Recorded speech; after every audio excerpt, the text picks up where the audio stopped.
Hi, good afternoon. My name is David Gutierrez. I'm one of the interns at Pacoima Charter School. I work under the supervision of Mr. Moreno and Ms. Mayra. And Good afternoon. My name is Jessica Urquiza. I'm also an intern at Pacoima Charter School under supervision of Ms. Mayra and Mr. Moreno. Hi, my name is Alyssa Damasio. I am also a school social work intern at Pacoima Charter School, and I also work under the supervision of Mr. Moreno and Ms. Mayra.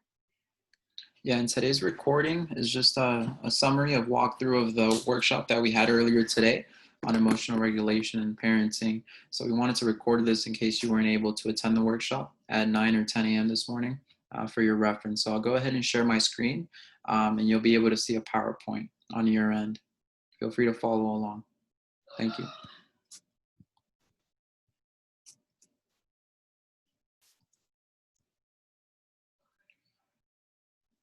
So the theme for today's presentation is talking a bit about the role of emotional regulation on parenting.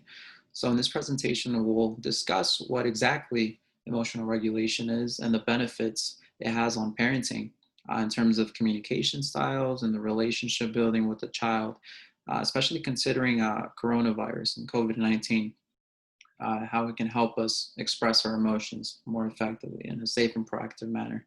So we'll go ahead and get started. So we will begin by asking, what is emotional regulation? Emotional regulation is being aware or self-aware of how we feel and in the way we respond to our emotions, whether it's a healthy or safe manner. It's really important to always look for a healthy coping mechanism. Right here on the right, we have some emotions like angry, scared, disappointed. All of these emotions, we've all felt this at one point in our life. So, for example, if we're angry, we have to be aware that we are angry to find a healthy coping mechanism for that. And it's important to look for a healthy coping mechanism because our emotions influence the way we think and the way we behave.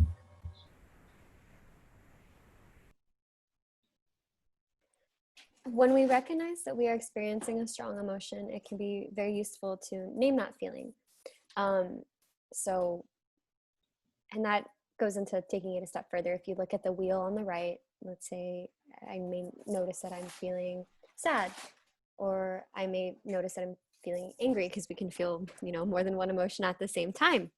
It can help to take it a step further. So from just being angry, well, am I frustrated, or am I distant? Or if I'm sad, am I lonely? Am I feeling guilty? Am I feeling hurt? And just really kind of pinpointing what exactly it is that we're feeling at that present time. And this can help us better understand what we're feeling, and it's also a useful tool for self-awareness. So once we've identified what we're feeling, then we can scale it. So another example over here on the right is how intense are your feelings, right? That's a question we can ask ourselves. And then we can scale it from 1 to 10, 1 being the least intense and 10 being the most intense. And our numbers are different as people experience different emotions or feelings. Our 1 could be different from someone else's 1, or our 10 could be different from someone else's 10. But again, just checking in with yourself and then scaling the intensity of your feeling is also a very useful tool.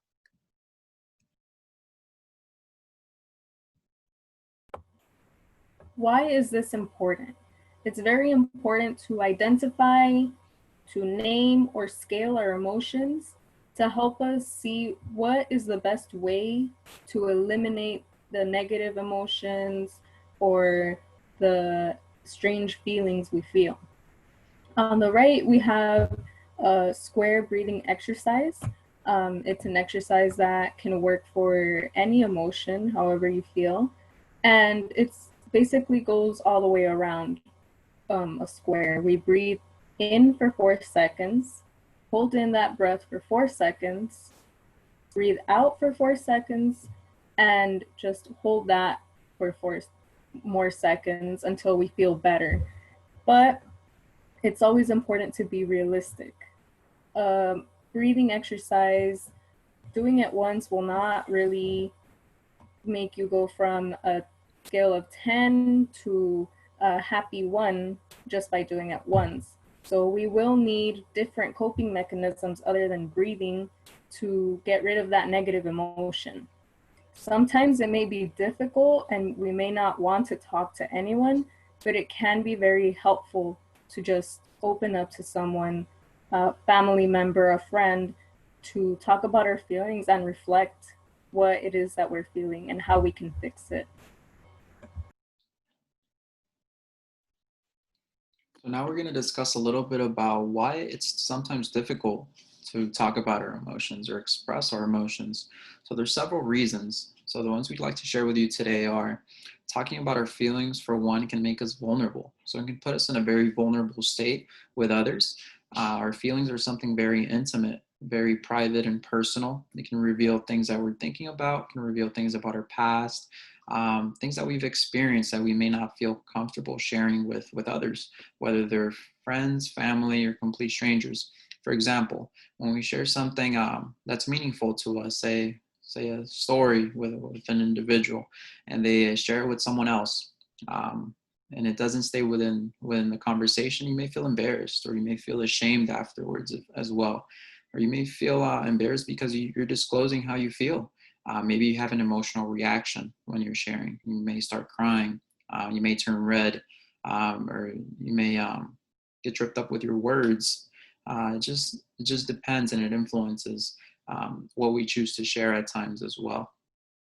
Also, thinking that you may hurt or worry someone with what's going on in your life, that's oftentimes a thought that people might experience. We don't want to burden someone else with the things going on in our life at the moment. So instead, it's easier just to keep it inside and not share with others. So it's great to have someone in your life to be able to trust with this information, and not think at all times that we may hurt or worry others with our story. And also beliefs that others may think you're weak, overreacting, or among other things. So that's a common thought as well, that others may think that you're weak, um, for showing your emotions in front of others. Maybe they may think you're being overly sensitive to it, over exaggerating as well. So understanding the judgment from others can influence whether or not someone discloses what they're feeling in that very moment or chooses to express their emotions. And also leads into our next point about cultural barriers. Oftentimes in our culture, it may be taboo to talk about our feelings or certain topics. And this is also influenced by gender norms. So in society, gender norms are the attitudes and behaviors that distinguish what males and females do, what men and women do in society. For example, boys might wear blue, girls wear pink.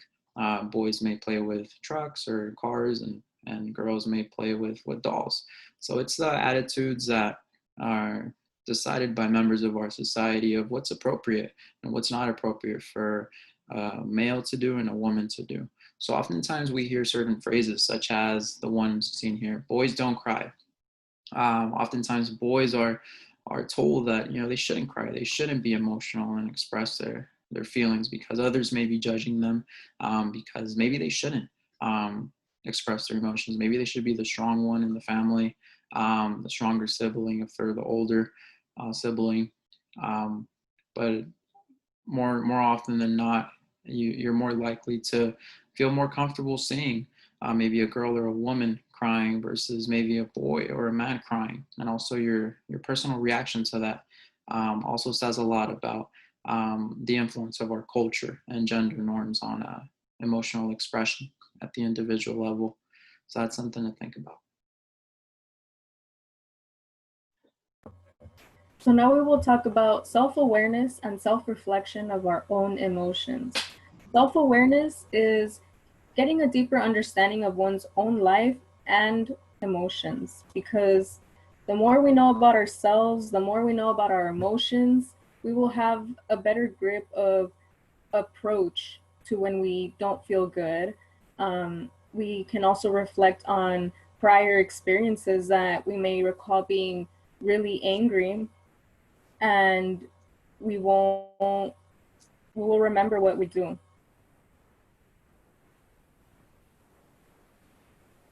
We will remember that we were angry. We will remember what we did to feel better, and we can just continue doing that. Or self reflecting can also help finding ways to add on to feeling better. So we can add meditations, listening to music. It can incorporate new things to make your emotions more stable. So now we'd like to share a couple of parent tips for improving self-awareness and self-reflection. So one thing that parents can do is take time out of your day to write down your thoughts. Not sure if you guys have considered journaling. So sometimes journaling helps, whether it's writing down what we're feeling or thinking about in that day. It can really put things into perspective by labeling our thoughts, our emotions, putting them on paper. Oftentimes we may be thinking about various things at once. We may feel more overwhelmed, but it helps narrowing down what's important in your life at the moment and writing it down. So if that works for you, that would be a great strategy. Another thing would be receiving feedback from people you value with an open mind. It's important to reach out to individuals who support you, who care about you, who love you, and that you can trust with receiving valuable information from, whether you seek advice from them or maybe an opinion. It's always great to seek feedback with the end goal of improving various aspects of our life, including parenting. A third point that we'd like to share with you all today would be practicing mindfulness. So for those of you that may not know what mindfulness is, it's about being in the present moment. It's about being in the here and the now.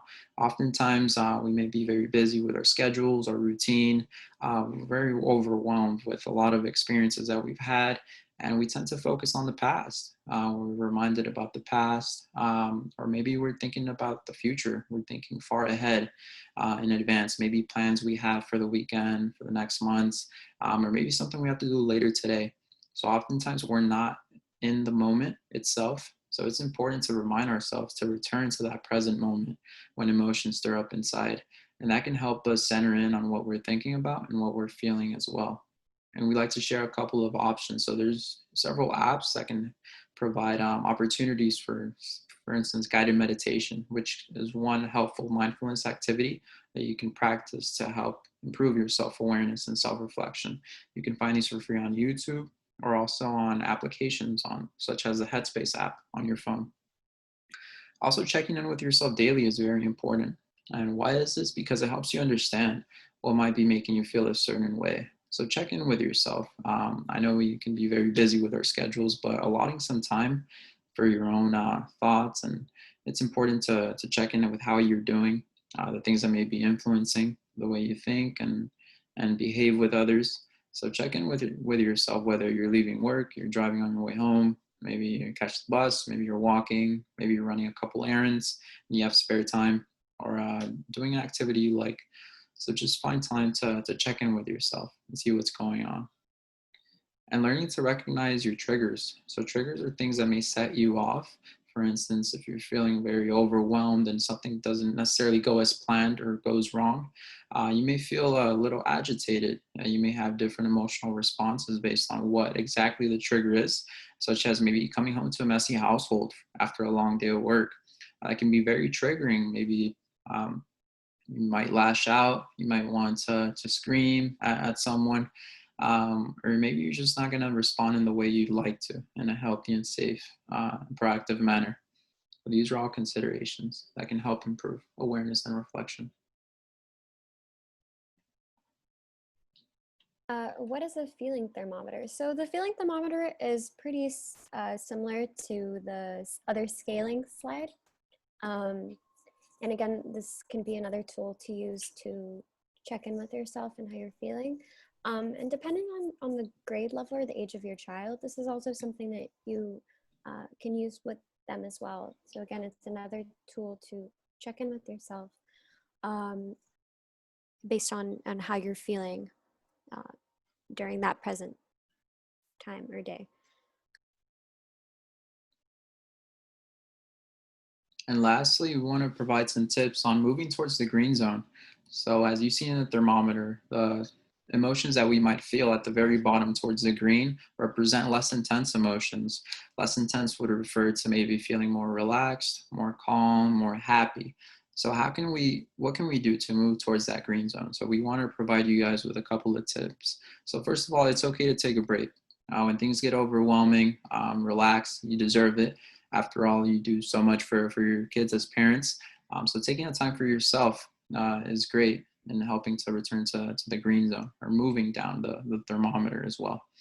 Also practicing mindfulness exercises such as yoga, meditation, and deep breathing, which we've seen in the earlier slides. Get moving. So go for a walk.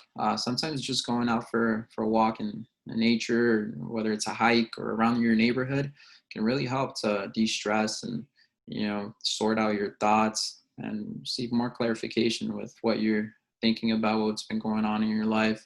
It can help feel you more relieved and de-stress as well. Also making time between schedules to enjoy your favorite thing to do. So think about your interests. What do you like to do? Your hobbies. These are all very important to include in your daily life, whether you only have 5 minutes or 10 minutes, depending on the amount of time you have. Find a time where there's less distractions, where there's less things for you to work on at the moment, and enjoy something that you like to do, where you can relax, where you can feel happy and feel like you can take a break. It's important to return to these activities when we're feeling overwhelmed.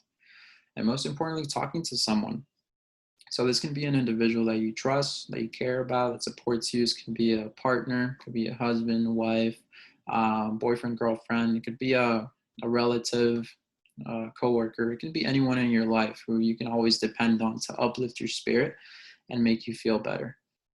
So yeah, just think about the things that you enjoy doing as they all tie into emotional regulation. And it's okay to practice these things when we're feeling a bit down or upset. So that concludes our presentation for today. And we want to thank you all for listening in to this recording. Until next time.